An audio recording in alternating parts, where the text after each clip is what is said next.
Tyler Perry built a billion-dollar brand on faith, forgiveness, and family. But what if the man behind the empire is nothing like the characters he writes? For years, Tyler was celebrated for giving struggling actors a shot, for elevating Black women on screen, and for proving that a man born into poverty could rise to media royalty. But now, the mask is slipping. Allegations are surfacing, and the whispers behind the scenes are starting to sound a lot more like confessions.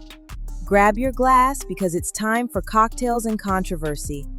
Tyler Perry has long been the blueprint for rags to riches resilience. Born into poverty in New Orleans, he transformed personal pain into power, writing plays in his car, scraping together money to stage his first production, and eventually building a sprawling studio empire in Atlanta. The man turned trauma into a brand, and audiences, especially Black churchgoers, showed up in droves. But in June 2025, the cracks in that carefully crafted image started to show.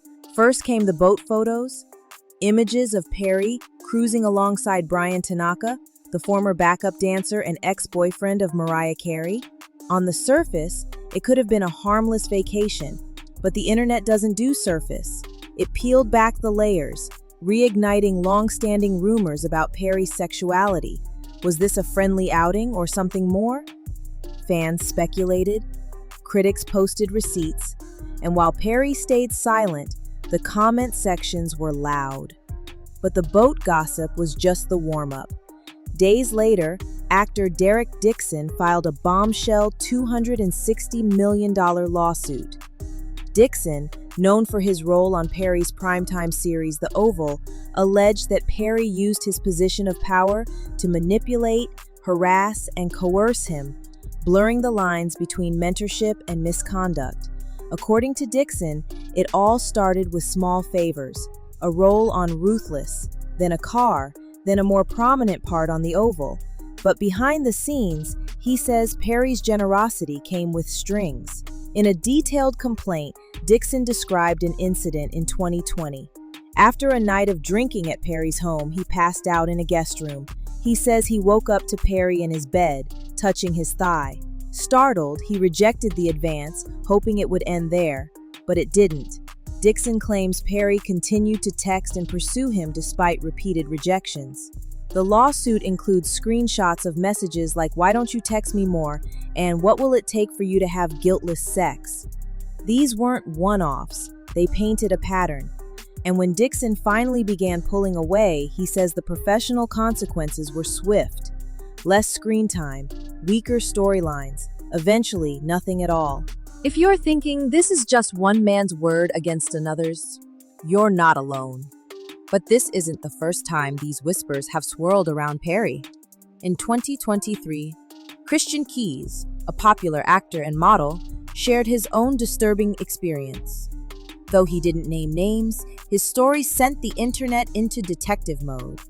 He described a powerful Hollywood figure who harassed him for years, offered money for sex, and kept a stable of young Black men on call.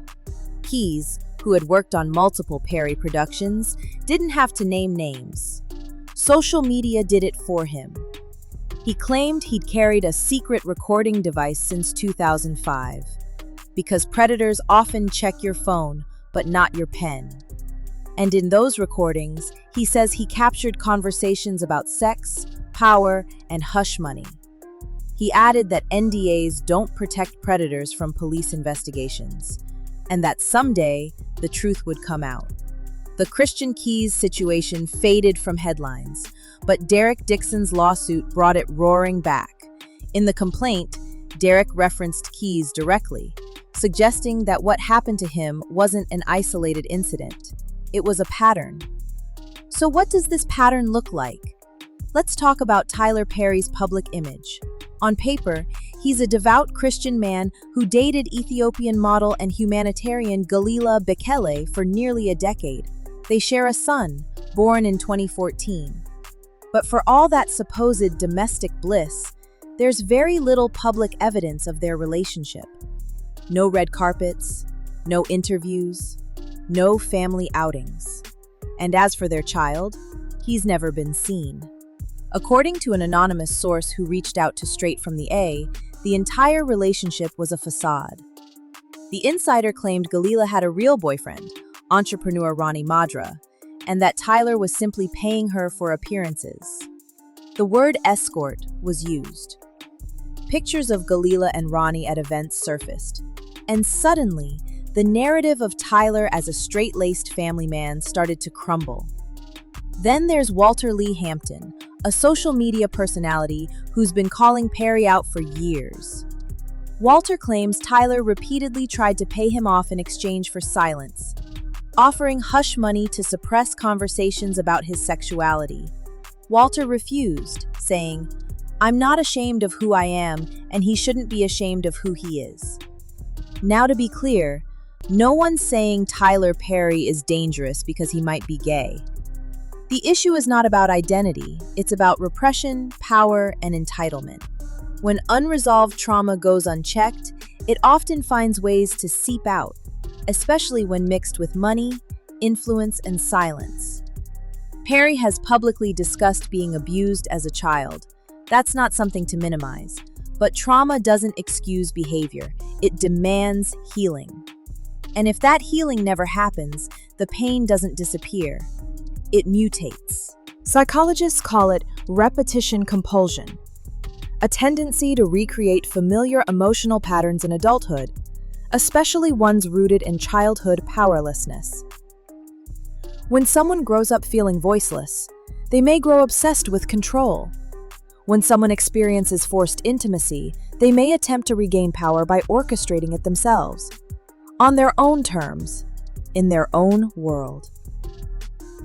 And Tyler Perry's world? It's one he built, brick by brick, show by show, actor by actor. He is the studio, the director, the writer, the producer, the network. He greenlights the projects, he casts the stars, he controls the narratives. And that kind of absolute power is intoxicating and dangerous. Because when someone holds all the keys, the people who rely on them for opportunity often stay silent, even when boundaries are crossed.